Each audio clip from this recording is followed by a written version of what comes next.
La messe est le centre de la vie chrétienne et le sommet du culte catholique.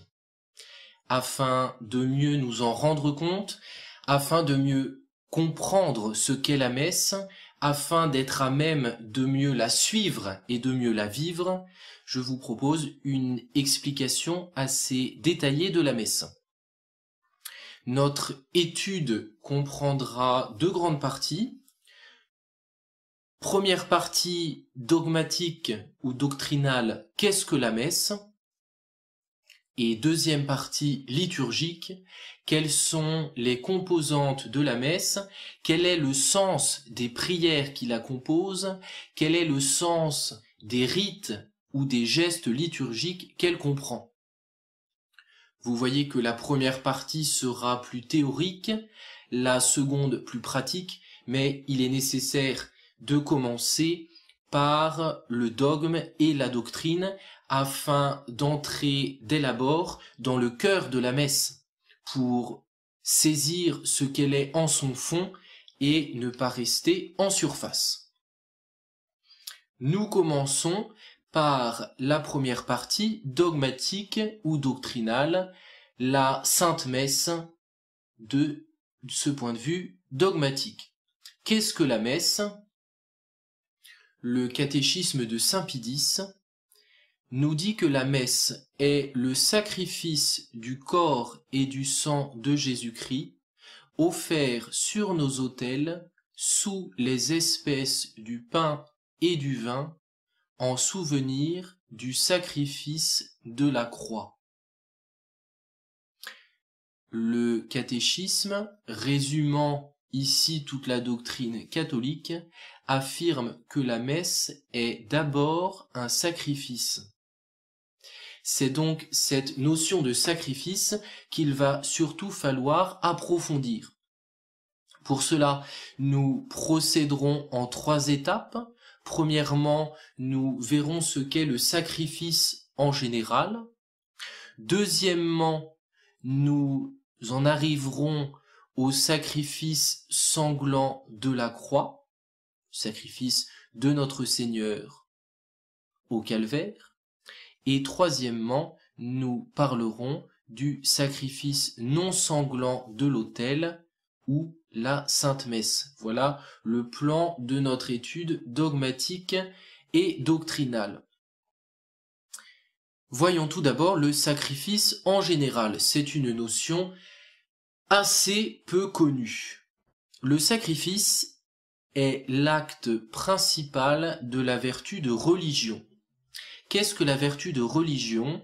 C'est la vertu qui nous incline à rendre à Dieu l'honneur et l'hommage surnaturel qui lui sont dus comme créateur et maître de toutes choses et sauveur du genre humain. C'est la vertu qui nous incline à rendre à la majesté de Dieu l'honneur qui lui est dû.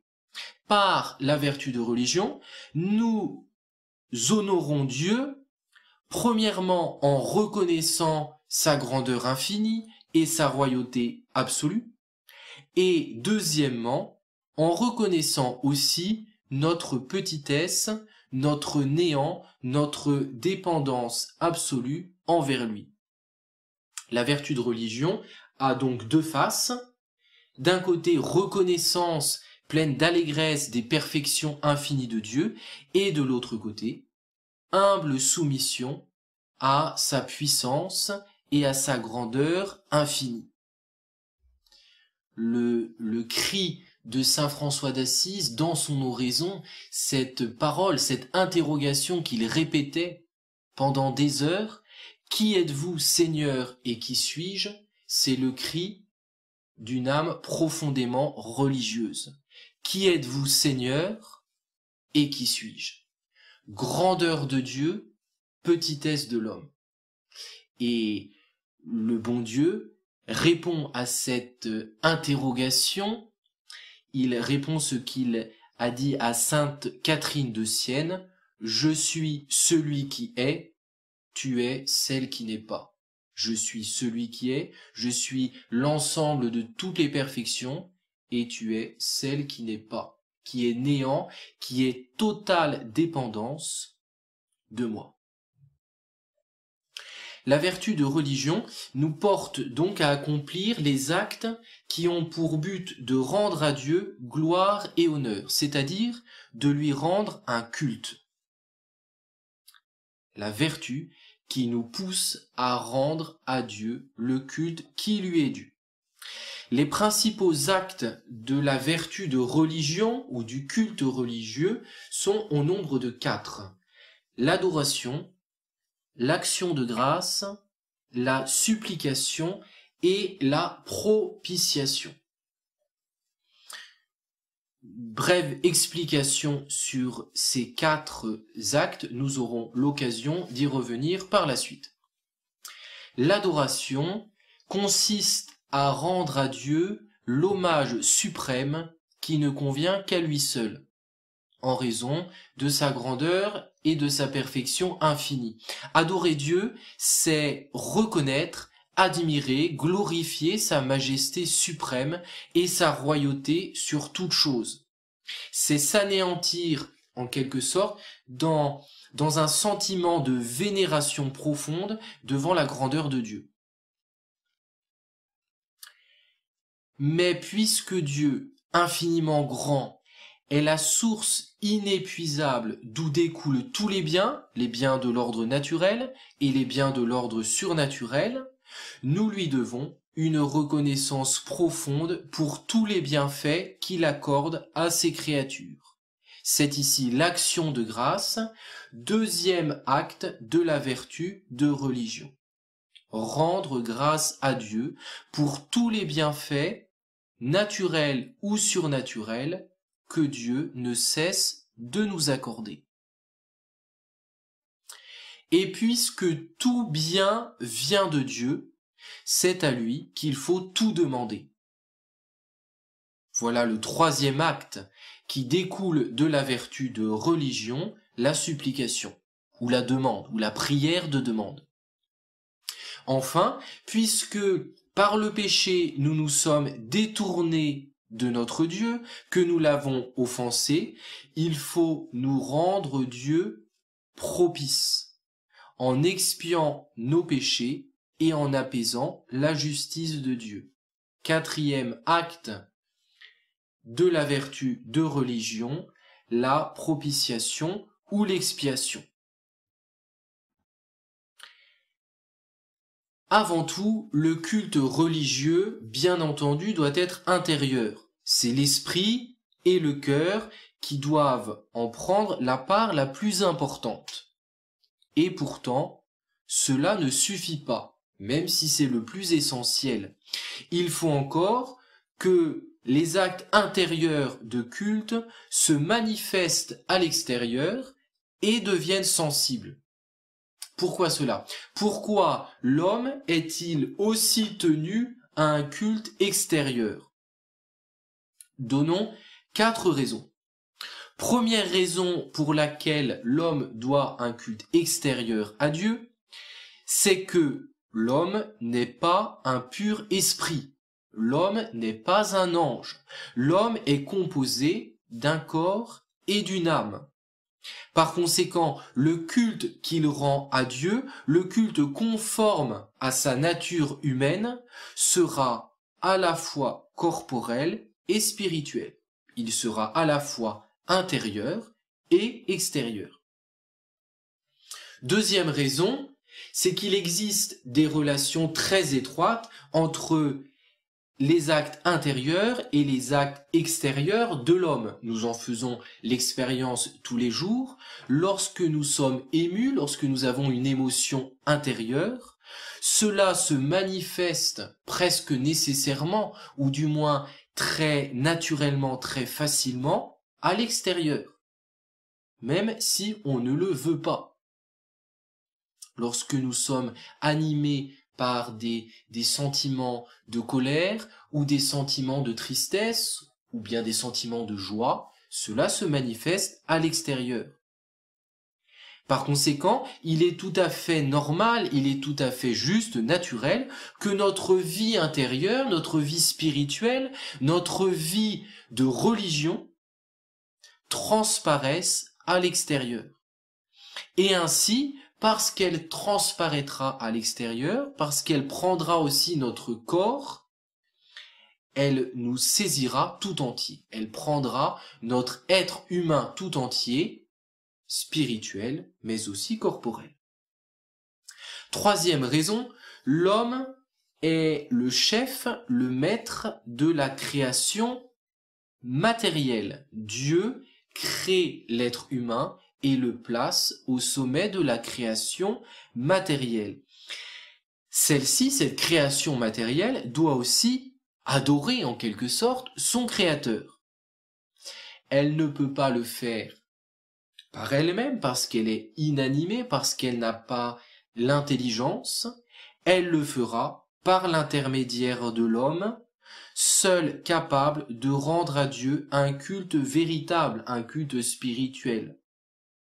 Mais l'homme ne peut faire servir la création à la louange de son créateur que par le culte extérieur. Vous voyez, le culte extérieur, le culte sensible qui va utiliser des éléments sensibles, des éléments de la création, va être le moyen de porter toute la création vers Dieu, de faire que toute la création, que tous les éléments de la création rendent à Dieu le culte qui convient. Quatrième raison,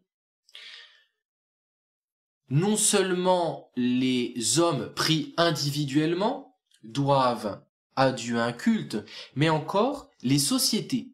Les sociétés, qu'elles soient religieuses ou temporelles, doivent à Dieu un culte. C'est ce que l'on appelle le culte public. Or, ce culte public ne peut exister sans un certain culte extérieur. Si le culte est public, il est social, il est donc extérieur. Voilà les 4 raisons qui motivent l'homme à rendre un culte extérieur à Dieu. Après cette introduction sur la vertu de religion, venons-en au sacrifice proprement dit. Au sacrifice proprement dit parce que on peut aussi parler d'un sacrifice dans un sens impropre, dans un sens plus large, et à ce point de vue, c'est tout acte de vertu, toute offrande spirituelle faite à Dieu est en quelque sorte un sacrifice. Mais ici, nous nous concentrerons sur le sacrifice proprement dit. Les actes principaux du culte divin dont nous avons parlé il y a un instant, l'adoration, l'action de grâce, la supplication et l'expiation ou la propitiation, trouvent leur expression la plus complète, la plus solennelle, pourrait-on dire, dans le sacrifice. Par le sacrifice, on entend l'offrande d'un objet sensible dans le but d'exprimer la souveraine royauté de Dieu et l'absolue dépendance de l'homme. Il faut, pour qu'il y ait sacrifice au sens propre, il faut le don, l'offrande d'un objet sensible. Offrande d'un objet sensible, donnée ou consacrée à Dieu d'une façon particulière. Disons-le dès maintenant, le sacrifice le plus parfait qui ait jamais été offert à Dieu, c'est celui de la vie humaine de Jésus-Christ, à savoir son sacrifice sanglant sur la croix et son sacrifice non sanglant, mais réel, sur l'autel, à la messe. Nous y reviendrons par la suite. Si l'on accepte ce cas de l'offrande de l'humanité de Jésus-Christ, dans son sacrifice sur la croix et sur l'autel, si on accepte ce cas, Dieu n'a jamais accepté les victimes humaines. Dieu a toujours réprouvé les sacrifices humains.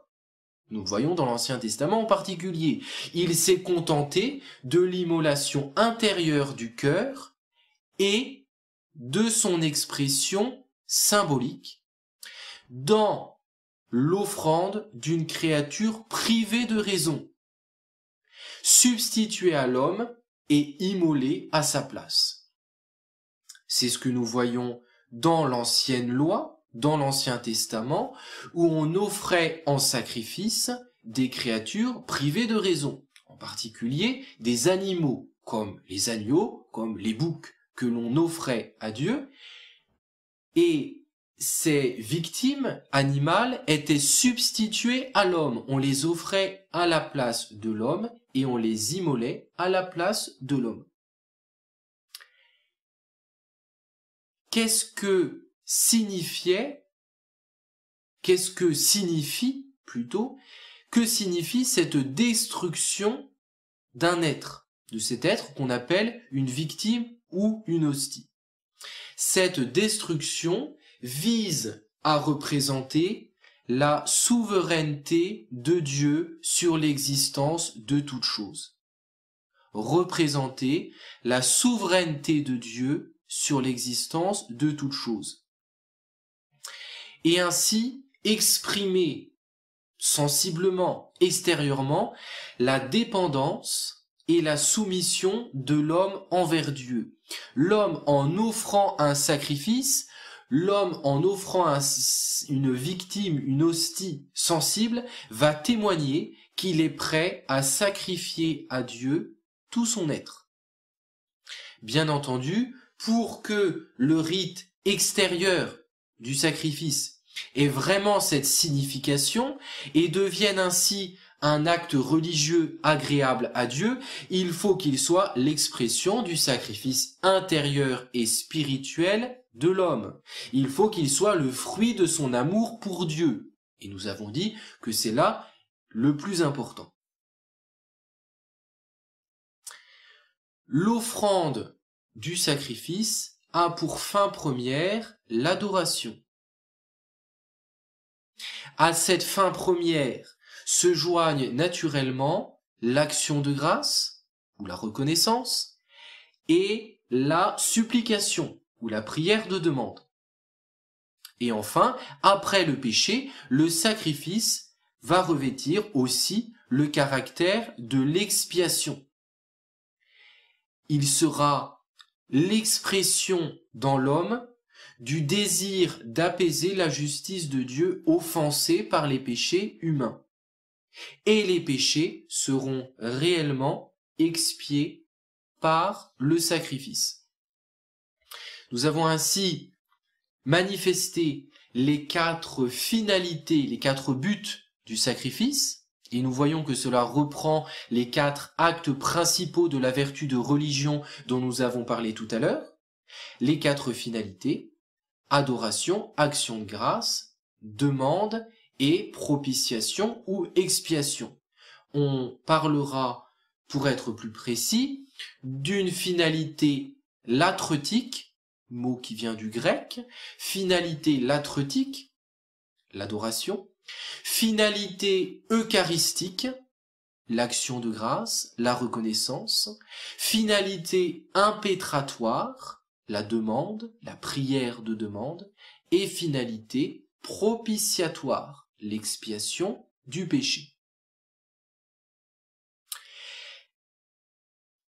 Les sacrifices de l'ancienne loi répondaient à ces 4 finalités. Nous voyons à travers la Bible en particulier que les sacrifices ont existé dès le début de l'humanité. Nous voyons Caïn et Abel offrir à Dieu des sacrifices.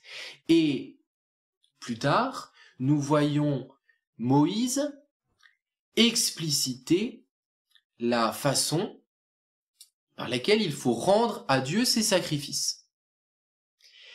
Mais ces sacrifices nombreux de l'Ancien Testament n'avaient pas de valeur en eux-mêmes. Voilà ce qu'il importe de bien comprendre, c'est qu'ils n'avaient de valeur et n'étaient agréables à Dieu qu'en tant qu'ils étaient le symbole anticipé et la représentation du grand mystère de l'avenir, à savoir la mort de Jésus sur la croix. Tous les sacrifices de l'Ancien Testament tenaient leur valeur principale du sacrifice à venir de Jésus-Christ. Ce sacrifice de Jésus-Christ est le sacrifice par excellence. Il est le seul sacrifice valable en lui-même, agréable à Dieu par lui-même. Il est donc le sommet du culte religieux rendu à Dieu. Voilà pourquoi il nous faudra approfondir par la suite la signification du sacrifice sanglant de Jésus-Christ sur la croix.